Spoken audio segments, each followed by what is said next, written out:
10 years. They say a decade is enough time to build a life, to grow a garden, or to raise a child into a person. But for me, 10 years was simply the length of a prison sentence I served for the crime of loving the wrong man. As I stand here today, clutching the smooth, cold edges of the divorce papers, the air feels different. It's thinner, sharper, and, for the first time in 3,650 days, it belongs to me.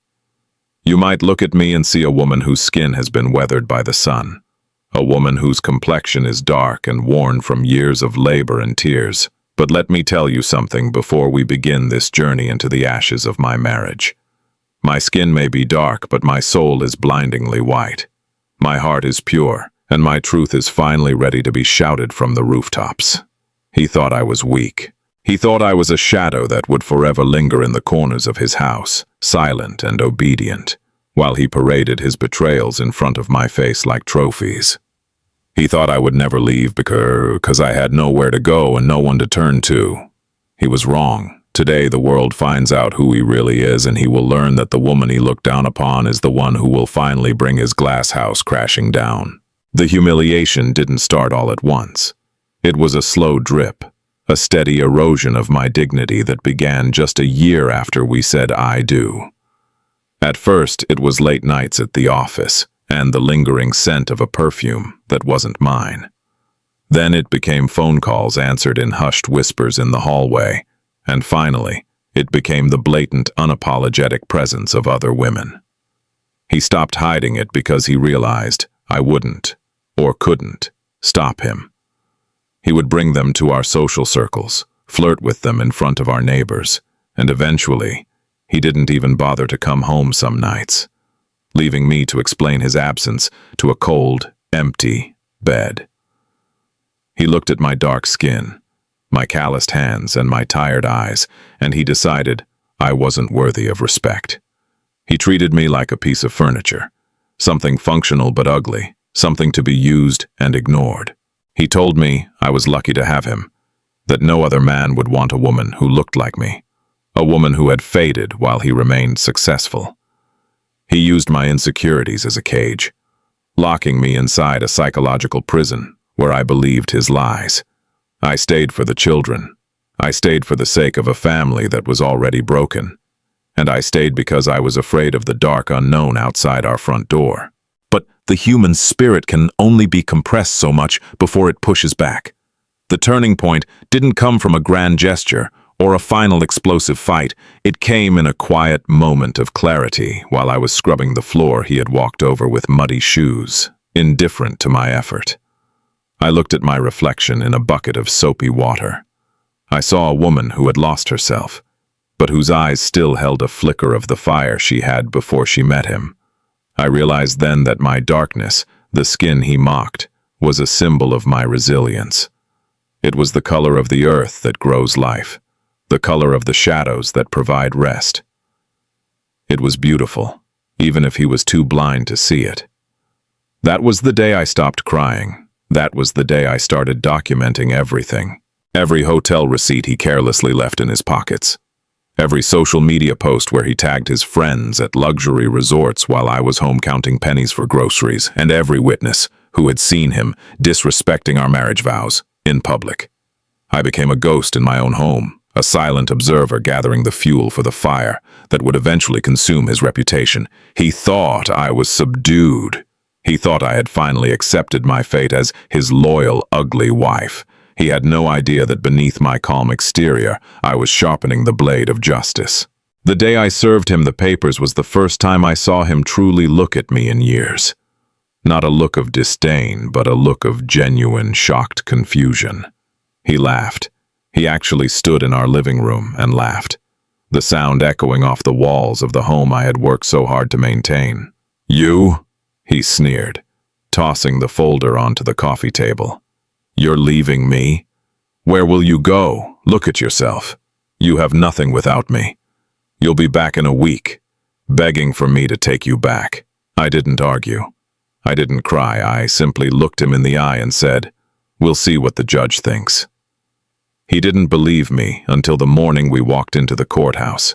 Even then, he walked with a swagger, whispering to his lawyer about how this would be an easy win, because I was unstable and unattractive. He thought he could bully me one last time. He thought his status and his charisma would shield him from the truth of his cruelty. He didn't realize that the court isn't interested in charisma. It's interested in facts. And I was carrying a mountain of facts that would expose the rot in his soul for everyone to see. The doors to the courtroom swung open, and I took a deep breath. This was it, the end of the silence. As we stepped into the courtroom, the air felt heavy, smelling of old paper and the cold, sterile scent of floor wax. My husband, or rather the man I was finally severing myself from, walked 3 steps ahead of me, his expensive Italian leather shoes clicking arrogantly against the marble.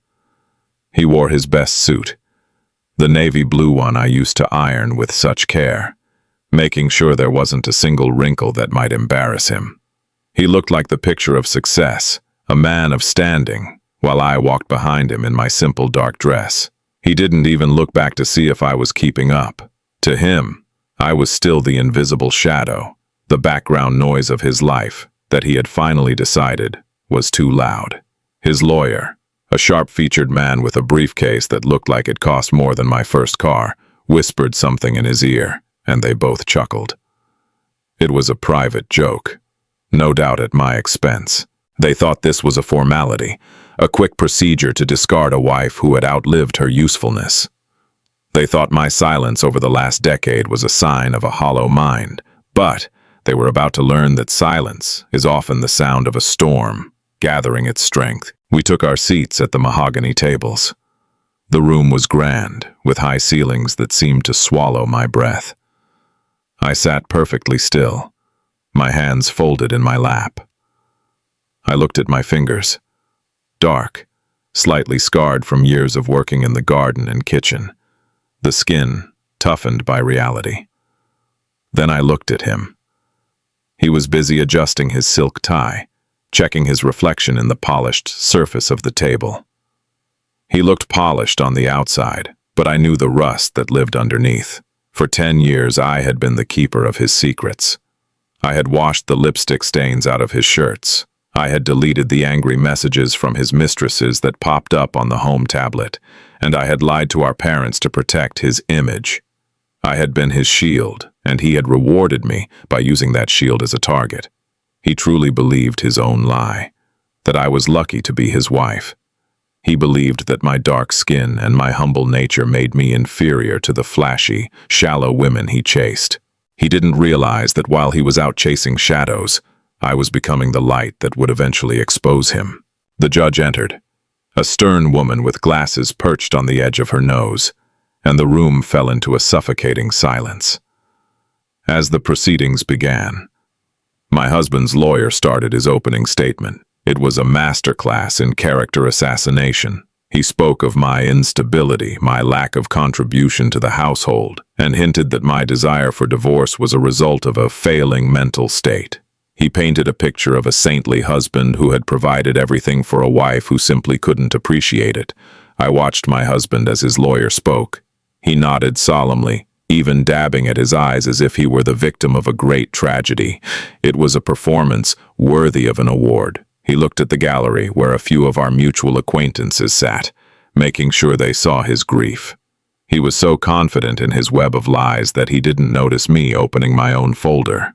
He didn't notice the stack of photographs, the printed logs, and the sworn statements from people he thought were his friends, but were actually disgusted by his behavior. When it was my turn to speak, the room grew even quieter. I stood up, and for the first time in 10 years, I didn't feel the weight of his judgment. I felt light. I started by addressing the judge directly, my voice steady and clear. I didn't talk about money, and I didn't talk about the house. I talked about the soul. I told the court about the first time he brought a woman into our home while I was putting the children to bed. I described the look in his eyes, not of guilt, but of triumph, when he realized I wouldn't scream or make a scene. I told them how he used my appearance to degrade me, calling me burnt and worthless, telling me that my only value was as a servant to his needs. As I spoke, the smug grin on his face began to flicker. He shifted in his seat, his eyes darting to his lawyer. He hadn't expected me to speak like this. He expected me to cry, to stumble over my words, to prove him right. But I was speaking with the clarity of a woman who had already walked through fire and come out the other side. I began to lay out the evidence, piece by piece. I showed the court the photographs he didn't know I took. The ones of him at the jewelry store buying necklaces for women whose names by now, using the money we had supposedly saved for our children's college fund. I presented the flight itineraries for business trips that were actually romantic getaways to the coast. But more importantly, I spoke about the psychological warfare he waged. I told the court how he tried to convince our own children that their mother was slow and unfit. He gasped then, a sharp, audible sound of protest.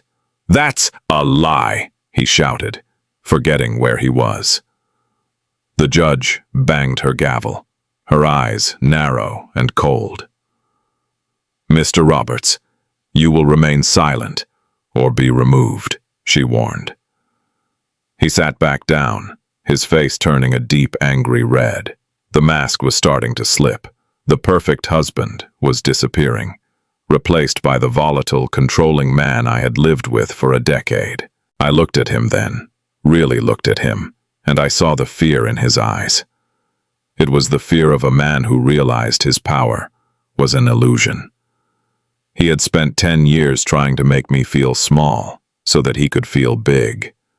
He had used my skin color as a weapon, trying to make me ashamed of the heritage that gave me my strength. He thought my blackness was a flaw, but as I stood in that courtroom, I felt it like armor. It was the color of the deep earth, of the night sky that holds the stars. It was a color of depth and mystery, while he was nothing but a pale, transparent lie. "You told me I was nothing," I said, looking directly at him, ignoring the lawyers and the spectators. "You told me the world would never believe me, because of who I am and what I look like. But look around you. The world is finally seeing you for exactly what you are." His face contorted with a mixture of rage and shame. He tried to speak, to mock me again, but the words died in his throat. For the first time, he was the one who was powerless. The silence that followed my statement was absolute, the kind of silence that rings in your ears like a high-pitched frequency. I could see the sweat beginning to bead on his forehead, a stark contrast to the cool, composed man who had walked in earlier. He leaned over to his lawyer, his movements jerky and frantic, whispering harshly. The lawyer's face had lost its predatory sharpness. He now looked like a man trying to plug a dozen leaks in a dam with only 10 fingers. I didn't stop. I had 10 years of suppressed words stored up in my lungs, and I was finally exhaling. I began to detail the public nature of his betrayals. I told the court about the time he took his mistress to our favorite anniversary restaurant, the one where the staff knew our names and forced me to sit at home while he paraded her in front of our neighbors. I spoke about the messages he sent to his friends, mocking my devotion, calling me a loyal dog who would never leave because I didn't have the complexion for the modern world. The gallery was murmuring now. People who had once turned a blind eye or whispered behind my back were now staring at him with newfound realization. My husband's facade wasn't just cracking, it was shattering into 1,000 jagged pieces. He couldn't handle the exposure. He was a man who lived for his reputation, a man who curated his life like a high-end gallery, and here I was, the simple wife, splashing the walls with the messy, ugly truth. He stood up again, ignoring his lawyer's hand on his arm. "She's lying. She's always been jealous. She's obsessed," he barked, his voice cracking. The judge didn't even look at him this time. She was too busy reviewing the documents I had submitted, the financial records that proved he had been siphoning money from our joint accounts into offshore holdings for his new life. The air in the room was shifting. The power dynamic that had defined my existence for a decade was reversing in real time. I moved on to the most painful part, the children. I explained to the court how he had used our sons as pawns, telling them that their mother's dark skin was a sign of a lower class or bad blood. He had tried to breed contempt in my own flesh and blood, trying to make them ashamed of the woman who had birthed them, nurtured them, and protected them from his own volatile temper. This was where his shame became a physical weight. The spectators in the courtroom, even the court officers, looked at him with a coldness that made him shrink. A man who cheats is one thing, but a man who poisons his children's minds against their mother is another entirely. I felt a surge of strength as I spoke their names. I wasn't just standing up for myself anymore. I was standing up for the truth of our lineage, for the beauty of our heritage that he had tried to turn into a curse. He tried to laugh it off, a dry, hollow sound that echoed awkwardly. "It was a joke! A joke she didn't understand!" he shouted toward the bench, but no one was laughing. The judge looked up from the papers, her eyes fixing on him with a chilling intensity. "Mr. Roberts, I suggest you sit down and remain silent before I hold you in contempt of court. Your jokes are well documented here in these transcripts." He slumped back into his chair, his shoulders dropping. The arrogance was gone, replaced by a sullen, simmering anger. He looked at me, and for the first time, I didn't feel the need to look away. I didn't feel the urge to apologize for existing. I saw him for what he was, a small, frightened man who used cruelty to feel powerful. My darkness wasn't the problem. His whiteness, the emptiness and lack of character inside him, was the void that had swallowed our marriage. As I sat back down, my lawyer patted my hand. It was the first time someone had offered me a gesture of support in a public space in years. I felt a strange sensation in my chest, a warmth that had been missing for so long I had forgotten what it felt like. It was hope. The trial was far from over, but the tide had turned so violently that there was no going back. He had tried to frame me as the crazy, ugly wife, but in doing so, he had walked right into the trap of his own making. He had underestimated me because of his own prejudices. He thought a woman who looked like me, who lived as I did, was incapable of strategy, incapable of courage. He thought my skin was a barrier to my intelligence. He was realizing too late that the woman he had tried to bury was actually a seed, and I was finally starting to grow. The afternoon session began with more witnesses. I had called upon a former employee of his, a woman he had fired because she refused to help him hide his affairs. She stood on the stand and told the court everything: the late-night visits to the office, the use of company funds for illicit gifts, and the way he spoke about me when he thought no one was listening. My husband's face went from red to a ghostly, sickly pale. This wasn't just a divorce anymore. This was an excavation of his entire character. Every secret he thought was buried under his wealth and status was being dragged into the harsh light of the courtroom. He looked around the room, searching for a friendly face, but even his own lawyer was looking away, busy scribbling notes that looked more like a damage control plan than a defense. I realized then that his greatest fear wasn't losing the house or the money. It was being seen. He was a man who lived in the mirrors of other people's admiration. Without the perfect life and the submissive wife to bolster his ego, he was nothing. He had spent 10 years trying to make me feel like I was the one who was lucky to be seen with him. But today, the roles were reversed. People were looking at me with respect, with pity, with admiration for my strength, and they were looking at him with the kind of disgust one reserves for something rotten found under a rock. I took a sip of water, the cool liquid soothing my throat. I was ready for the next part. I was ready to take back everything he had stolen from me. Not out of greed, but out of a desperate, beautiful need for justice.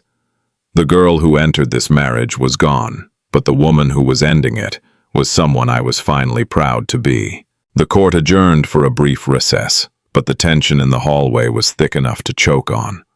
My husband, though the word felt like ash in my mouth, tried to corner me near the water fountain.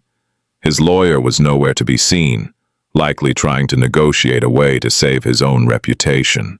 He grabbed my arm, his grip tight and desperate, his face contorting into that familiar mask of controlled rage. "You think you've won," he hissed, his voice a low tremor. "You think these people care about you? Once this is over, you're still just a dark-skinned nobody with no future. You're destroying my life for what? For a little bit of attention." I looked down at his hand on my arm, then back up at him. I didn't flinch. I didn't pull away. I simply smiled, a calm, serene expression that seemed to unsettle him more than any scream could have.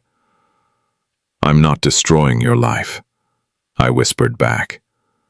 "I'm just finally letting the light in. If your life falls apart because the truth is told, it was never a life worth having." He recoiled as if I had struck him. He was used to me trembling when he raised his voice. He was used to me apologizing for things I hadn't done, just to keep the peace. Seeing me stand my ground was like seeing a statue suddenly breathe. It defied his understanding of the world. He opened his mouth to deliver another insult, something about my appearance or my audacity. But a court officer stepped into the hallway, and he quickly pulled his hand away, smoothing his jacket with a trembling hand. He was a coward. He only felt big when there were no witnesses to his smallness. Now that the world was watching, he was shrinking by the minute. I walked back into the courtroom, with my head held high, feeling the gaze of the onlookers. They weren't looking at my skin as a mark of shame anymore. They were looking at it as a badge of endurance. The judge called the session back to order, and the focus shifted to our financial history. This was the part he thought he had hidden the best. He had always handled the big money, giving me a meager allowance for the household and the kids, telling me I didn't have the head for numbers. He had used my lack of formal education in finance as a way to keep me dependent. But he didn't know that for 3 years I had been teaching myself. I had spent my nights after we went out to meet his mistresses, studying bank statements, learning the language of interest rates and wire transfers. I had kept a secret ledger in the back of my recipe books, hidden between the pages of instructions for stews and cakes. I presented this ledger to my lawyer, who handed it to the court. As the judge flipped through the pages, the silence returned, heavier than before. My ledger wasn't just a list of numbers. It was a map of his double life. It showed the thousands of dollars he spent on luxury hotels while I was told we couldn't afford new school shoes for our sons. It showed the investment accounts he had opened in the names of his various girlfriends. The judge's expression grew increasingly grim. She looked at him over the top of her spectacles, a look that would have withered a stronger man. "Mr. Roberts," she said, her voice like cracking ice, "these records are quite illuminating. They seem to contradict your earlier testimony regarding your financial generosity toward your family." He stammered, looking at his lawyer, but his lawyer was staring at the floor, probably wondering if he was even going to get paid for this disaster. At that moment, a woman in the back of the courtroom stood up and hurried out, her face buried in her hands. It was one of the women he had been seeing, someone he had likely promised a future to, someone he told that I was a burden he was planning to discard. Seeing the reality of his cruelty, even she couldn't stand to be near him. He watched her leave, his jaw dropping. He was losing his supporters, his lovers, and his dignity all at once. He turned his anger back on me, his eyes burning with a dark, toxic fire. He looked like he wanted to leap across the table and silence me forever, but he couldn't. For the first time in 10 years, he was the one who was trapped, and I was the one who held the key. I felt a strange sense of peace. The blackness he hated was my strength, my history, and my pride.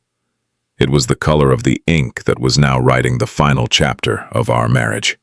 I looked at the judge and said, "I don't want his revenge. I don't want to see him suffer for the sake of suffering. I just want the truth to be the last thing people remember about this marriage. He tried to hide me away like a dirty secret, but today I'm the only one standing in the light." The judge nodded, a small, almost imperceptible sign of respect. The afternoon sun was streaming through the high windows of the courtroom, and for a moment, I felt like I was glowing. I wasn't just a victim anymore. I was a victor. The judge called for a brief recess before the final cross-examination, and the courtroom buzzed with the sound of 100 whispers. My husband remained in his seat, staring at the empty table in front of him.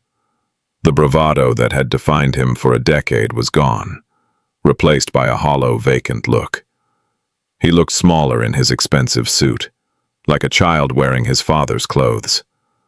I walked out into the lobby to get some air, and I was surprised when a woman I didn't know approached me. She was older, with kind eyes and a gentle smile. She reached out and touched my arm. "I've been sitting in there, listening to you," she said softly. "I just wanted to tell you that you are beautiful. Don't ever let a man like that tell you otherwise." I felt a lump form in my throat. For years I had believed his insults, believing that my dark skin made me a shadow in a world that only valued the light. To hear a stranger say those words felt like a bandage being placed over a long, festering wound. I realized then that the shame I had carried wasn't mine to hold. It was a cloak he had forced me to wear so that I wouldn't see my own worth. He needed me to feel ugly so that he could feel superior. He needed me to feel small so that his own ego could have room to grow. As I walked back into the courtroom, I saw him talking to his lawyer again. He was gesturing wildly, his face twisted in a snarl. He was still trying to find a way out, still trying to find a lie that would stick. But the air in the room had changed. The truth wasn't just a series of facts anymore. It was an atmosphere. It was a weight that he couldn't push off. I sat down and waited for the judge to return, feeling a sense of calm that I hadn't known since I was a young girl, before I ever met the man who tried to dim my light. When the session resumed, his lawyer tried one last, desperate tactic. He began to question me about my background, trying to imply that I had married my husband for his money, and that I was now exaggerating his behavior to secure a larger settlement. "Isn't it true," the lawyer asked, leaning over the podium with a patronizing smirk, "that you came from a family with very little? That you saw Mr. Roberts as your golden ticket to a life you could never have achieved on your own?" I looked at the lawyer, and then I looked at my husband. He was leaning forward, a glimmer of hope in his eyes. He wanted this to be the narrative. He wanted me to be the greedy, opportunistic woman who had tricked him. I took a slow breath, letting the silence stretch until the lawyer looked uncomfortable. The judge looked at the lawyer. "Do you have any further questions, counsel?" The lawyer looked at his notes, then at my husband, and finally shook his head. "No, Your Honor." At that moment, my husband snapped. He slammed his fist onto the table, the sound like a gunshot in the quiet room. "This is a circus!" he yelled, standing up. "You're taking the word of a woman who can barely even dress herself properly. Look at her. She's nothing. She's a dark, ignorant peasant who should be thanking me for the life she has." The room went deathly silent. Even the air seemed to stop moving. He stood there, chest heaving, his face a mask of pure, unadulterated hatred. He had finally said it. He had finally shown everyone the monster that lived behind the navy blue suit and the silk tie. The judge didn't bang her gavel this time. She just sat there, looking at him with a mixture of pity and profound disgust. "Mr. Roberts," she said quietly, "you have just done more for your wife's case in 10 seconds than her lawyer could have done in 10 hours. Your words speak volumes about the environment she has been living in." My husband realized his mistake instantly. He looked around the room, seeing the shocked faces of the spectators and the cold eyes of the court officials. He tried to sit down, to disappear, but it was too late. The mask wasn't just cracked, it was gone. The perfect husband was dead, and the world was looking at his corpse. I felt a strange sense of detachment. I didn't feel angry anymore. I just felt finished. I looked at my hands again. They were still dark, still weathered, but they were no longer shaking. I realized that my skin was like a record of everything I had survived.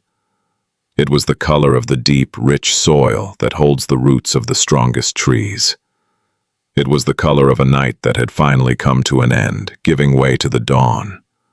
I had been afraid of this day for so long, afraid that no one would believe me, afraid that his status would win over my truth.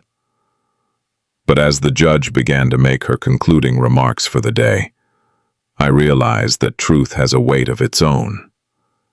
It doesn't need a fancy suit or a sharp lawyer. It just needs a voice that refuses to be silenced. I was that voice. The courtroom felt like it was holding its breath. The judge had retreated to her chambers to deliberate on the immediate motions, leaving the air thick with the scent of my husband's decaying reputation. He sat at his table, a broken statue of a man, his head buried in his hands.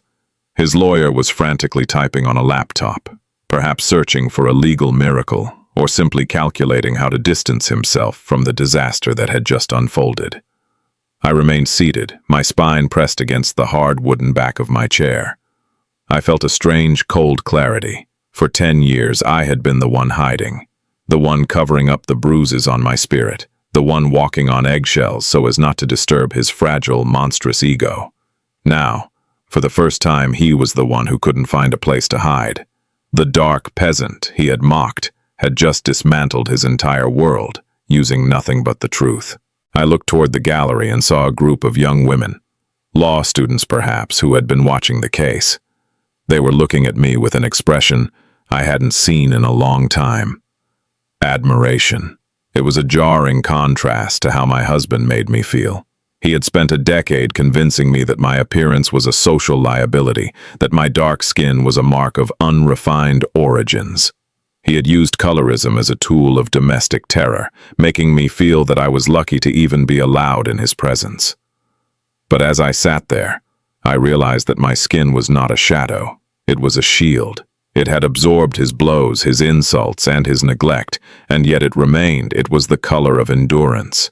It was the color of the very ink that would soon sign the papers to set me free. My husband suddenly looked up. His eyes were bloodshot, and his face was bloated with a mix of rage and humiliation. He turned his head slightly toward me, his voice a guttural whisper that barely reached my ears. "You think you're so smart, don't you? You think this is the end. I'll make sure you get nothing, not the house, not the kids, not a single cent of the money I earned while you sat around looking like a shadow in my house." I didn't even blink. The threats that used to make my heart race now felt like the buzzing of a fly, annoying but ultimately powerless. "The children are not yours to give or take, Mark," I said calmly. "They are human beings who have watched you destroy their mother for years. And as for the money, the judge has seen the ledger. You didn't earn that money alone. You earned it while I raised your children and managed your life, so you could focus on your success. You didn't build an empire. You built a prison, and I'm just the one turning the key." He let out a sharp, bitter laugh, but it lacked its usual sting. "A prison? You lived in luxury. You had everything a woman like you could ever dream of." I leaned in, just a fraction, my voice dropping to a level of intense coldness. "I had a roof and a bed, Mark. But I didn't have a home. A home is where you are safe. A home is where you are seen. You never saw me. You only saw a reflection of your own supposed greatness. You didn't love me. You loved having someone to look down on. But today the view from your pedestal is looking a bit different, isn't it?" He turned away then, unable to meet my gaze. The silence between us was no longer the silence of my submission. It was the silence of his defeat. The doors to the judge's chambers opened, and everyone stood. The atmosphere was electric. The judge took her seat, her expression unreadable, but firm. She began to speak, her voice echoing with the authority of the law. She addressed the financial discrepancies first, noting that the evidence of hidden accounts and the siphoning of marital assets was appalling and systemic. She looked at Mark with a coldness that seemed to drop the temperature of the room by 10 degrees. The court finds your conduct throughout this marriage, and specifically your attempts to hide assets, to be in bad faith. Furthermore, she paused, looking at me with a nod of acknowledgement, your verbal outbursts in this courtroom have provided a disturbing window into the psychological environment of the marital home. I felt a tear prick the corner of my eye, but I didn't let it fall. This wasn't a time for weeping, it was a time for witnessing. The judge ordered an immediate freeze on all his known accounts and appointed a forensic accountant to dig into every corner of his business. She then turned to the matter of the children. Mark's lawyer tried to object, claiming his client was a devoted father, but the judge cut him off with a sharp wave of her hand. A devoted father does not use his children as tools for emotional abuse. A devoted father does not teach his children to despise their mother based on the color of her skin. Temporary full custody is granted to the mother, pending a full psychological evaluation of the father. The sound that came out of Mark was a low, wounded howl. It wasn't the sound of a father losing his children. It was the sound of a king losing his subjects. He grabbed the edge of the table so hard his knuckles turned white. He looked at me, his face a mask of pure venom. "You did this," he mouthed. I looked back at him, my face a mask of peace. "No," I whispered, loud enough for only him to hear. "You did this. I just finally stopped helping you hide it." At that moment, I felt the last of the chains fall away. My skin was dark, my heart was white, and for the first time in 10 years I was, truly, undeniably free. The courtroom began to clear for the midday break, but the weight of the judge's words remained, hanging in the air like the smoke after a fire.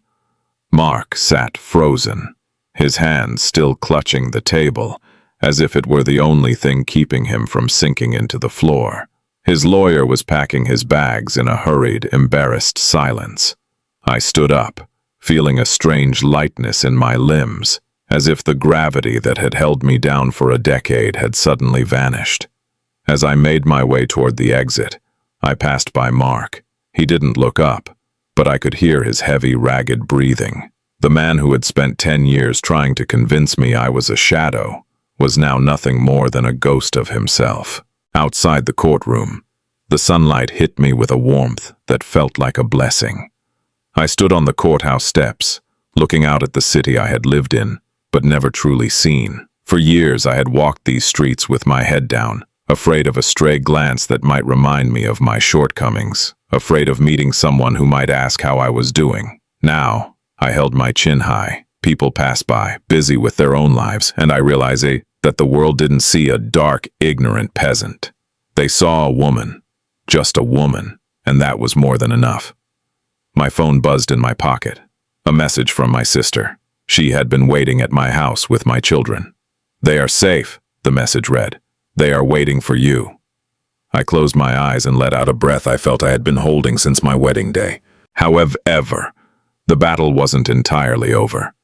Mark was a man who didn't know how to lose gracefully.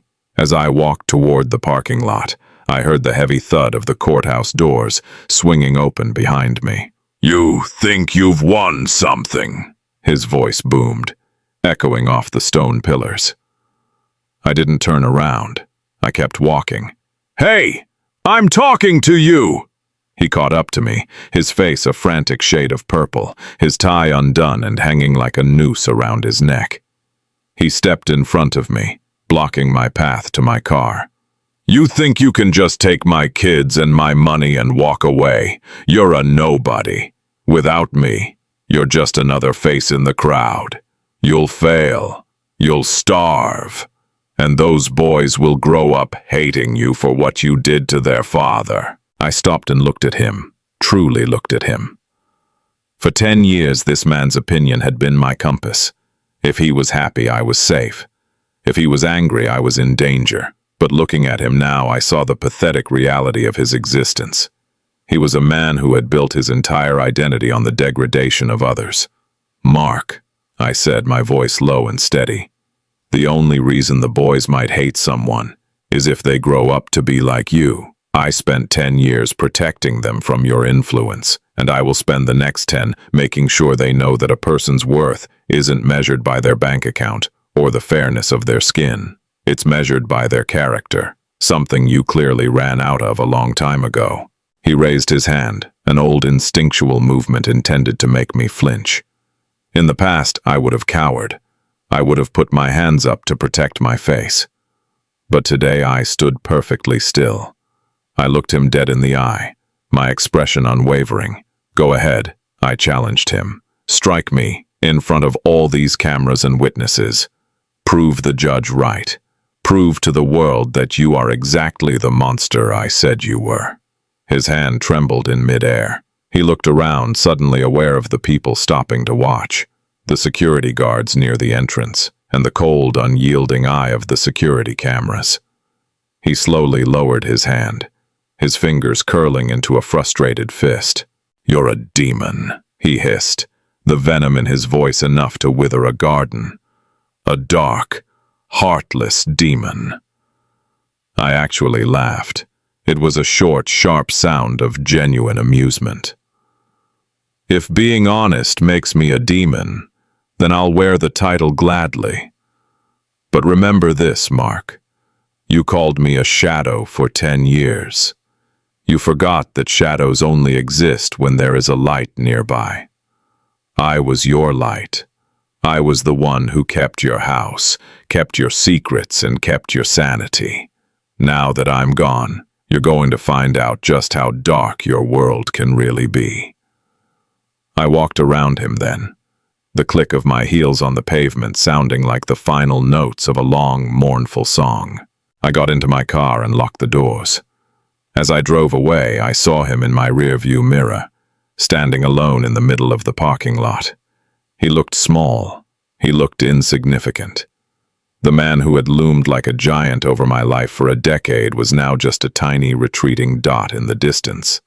I turned on the radio and a song I didn't recognize began to play. It was upbeat, something with a strong, steady rhythm. I found myself tapping my fingers on the steering wheel. My skin, the dark skin he hated, looked beautiful against the backdrop of the afternoon sun. It was the color of chocolate, of mahogany, of the very earth that sustains all life. My heart, which had been squeezed tight for so long, felt like it was finally expanding, filling my chest with a warmth that had nothing to do with the weather. I wasn't just going home. I was going to my life. The drive back to the house felt like a journey through a different country. The trees looked greener, the sky looked bluer, and even the traffic seemed to move with a purpose I had never noticed before. I wasn't going back to the same place I had left that morning. I was going back to a structure made of wood and brick, but the spirit of the prison had been exorcised.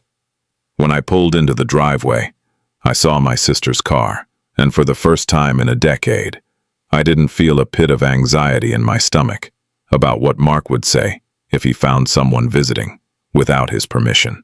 I stepped out of the car, and the air smelled of rain and jasmine. I walked toward the front door, not as a servant returning to her post, but as a queen reclaiming her territory. My sister Sarah met me at the door. One look at my face and she knew. She didn't ask about the money or the house. She simply opened her arms and pulled me into a hug that felt like a lifetime of protection. "It's over, isn't it?" she whispered. "It's over," I replied, my voice muffled by her shoulder. Behind her, my two sons, Leo and Sam, came running out. They were hesitant at first, their young eyes searching mine for the familiar signs of stress or the traces of recent tears.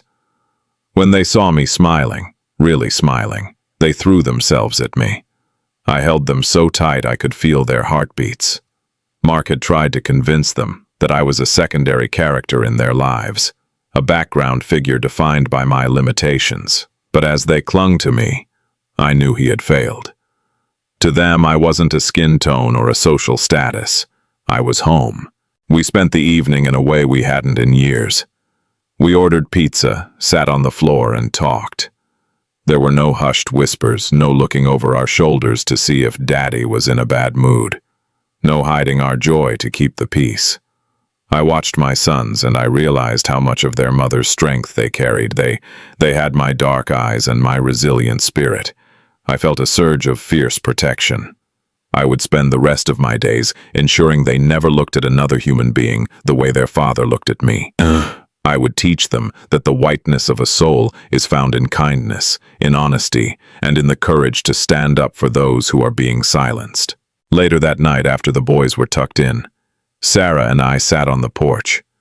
The neighborhood was quiet, the kind of silence that feels like a clean slate.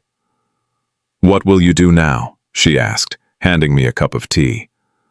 I looked at my hands, the dark skin glowing softly under the porch light.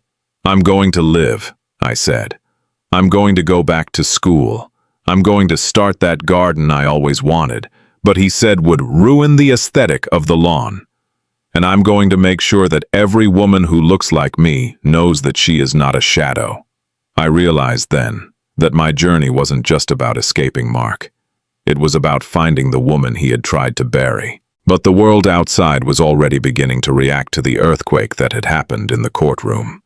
My phone started blowing up with notifications. News of the Roberts divorce was spreading through our social circles. Mark was a public figure, and the details of his public outburst and the hidden accounts were juicy gossip for the very people he had spent years trying to impress. I saw a post from one of his business associates expressing shock and disappointment at Mark's behavior. The irony wasn't lost on me. These were the same people who had laughed at his jokes and ignored his blatant disrespect toward me for years. Now that the tide had turned, they were all eager to distance themselves from the sinking ship. I didn't feel a sense of triumph in his downfall. I felt a sense of justice. Justice isn't about the other person suffering. It's about the truth being restored to its proper place. Mark had tried to rewrite reality, and the court had simply edited it back to the truth. I blocked his number. I blocked his lawyer. I blocked everyone who had been a silent witness to my misery and was now trying to offer support. I didn't need their pity now, any more than I needed their silence then. I was building a new world, and only those who valued the white heart beneath the dark skin were invited to stay. As I prepared for bed, I caught a glimpse of myself in the long mirror in the hallway. The same mirror where Mark used to tell me I looked drab or common. I stood there for a long time, looking at the woman in the glass. I saw the lines around my eyes, the deep richness of my complexion, and the way my shoulders stayed square and strong. I wasn't common. I was a survivor. I was a mother. I was a woman who had faced a monster and didn't blink. I reached out and touched the cool surface of the mirror, a silent promise to the girl I used to be. We are okay now, I thought. We are finally okay. The next morning, the doorbell rang early. It wasn't Mark. He was legally barred from coming within 100 yards of the property. It was a courier delivering a final set of temporary orders from the judge. As I signed for the papers, the courier, a young man with a friendly face, looked at me and said, "Have a nice day, ma'am." It was a simple, everyday interaction, but it carried a weight I couldn't explain. He saw me.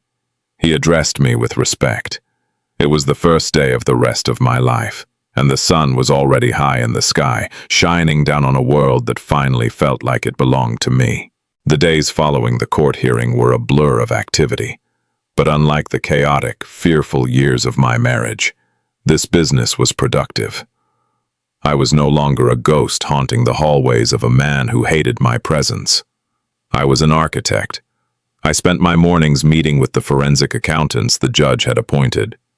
It was fascinating to watch them work, They didn't see the ignorant peasant Mark had described. They saw a woman who had provided them with a meticulous roadmap of a decade of deception.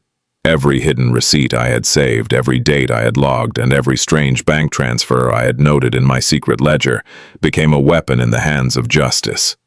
They found offshore accounts in the Cayman Islands, shell companies registered in his mistress's names, and a complex web of lies designed to leave me and the children with nothing. Mark's world was shrinking. I heard through the grapevine that his business partners were pulling out of deals, afraid of being associated with a man whose moral bankruptcy had been so publicly exposed.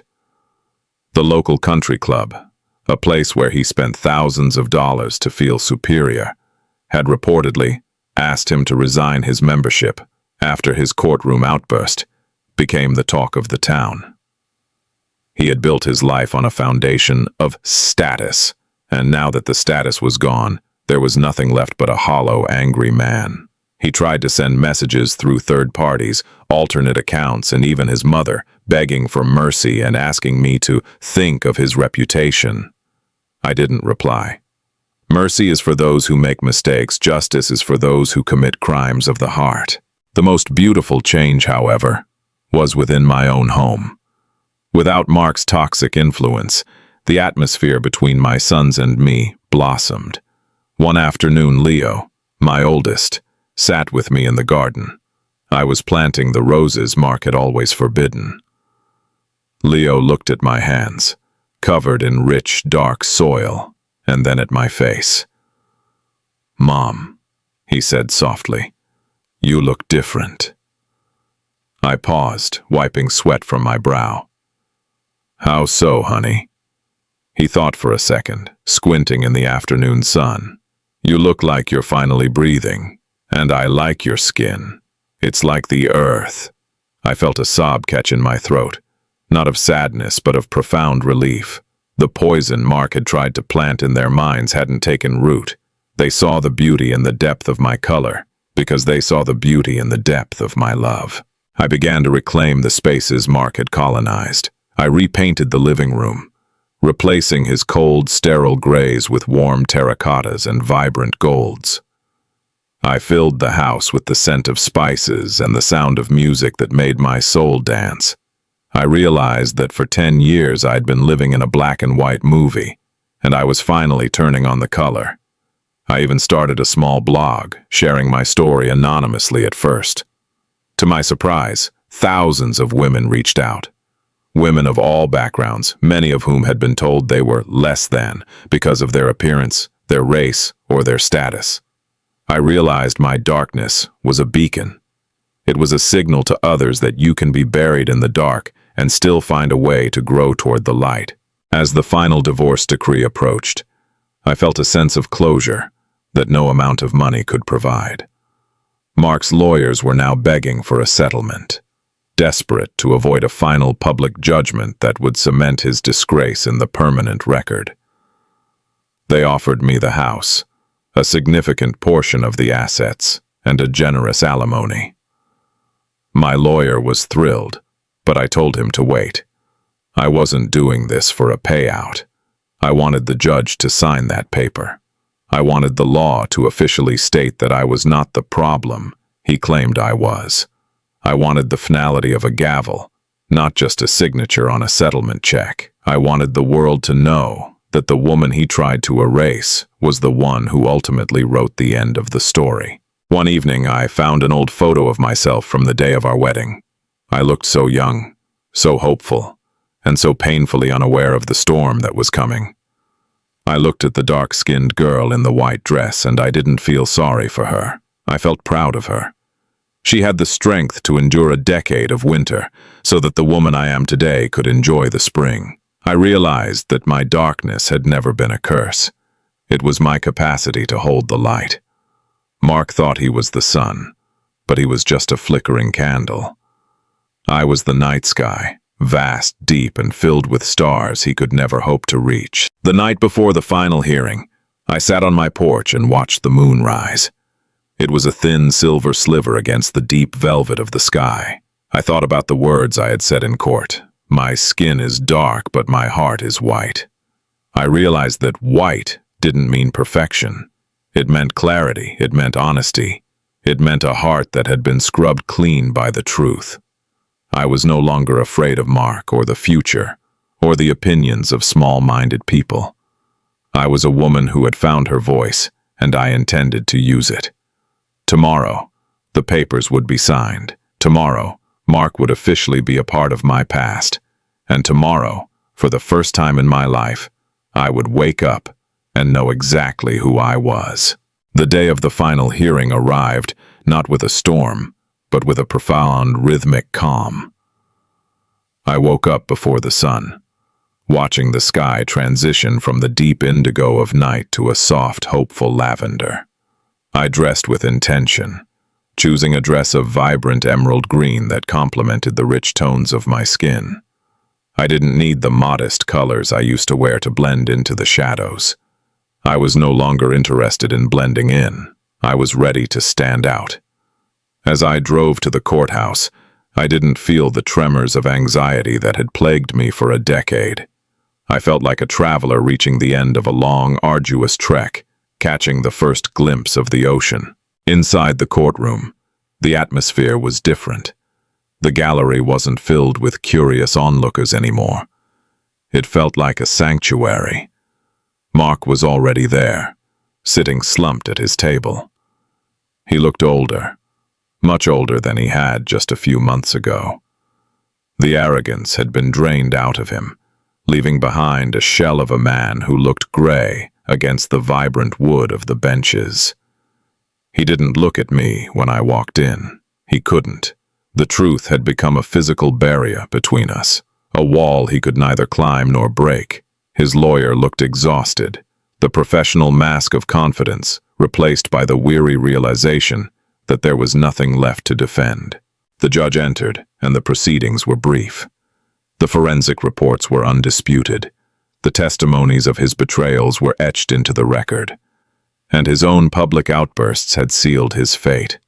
As she signed the final decree of divorce, the sound of the pen on the paper was the most beautiful music I had ever heard. It was the sound of a key turning in a lock. "This court finds the marriage dissolved," the judge announced, her voice echoing with a finality that shook me to my core. "The division of assets and custody arrangements will proceed as ordered." She paused, then looked directly at me. "Ms. Roberts, this court wishes you and your children a peaceful future." I stood up, and for a moment the world seemed to pause. I looked at Mark one last time. He finally raised his head, and for a split second, I saw the ghost of the man I had once loved.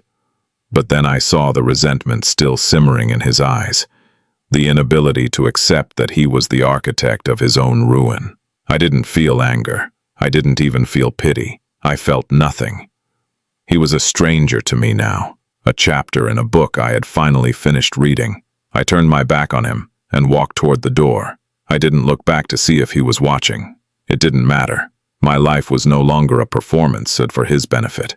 As I stepped out onto the courthouse steps, a light breeze caught my hair.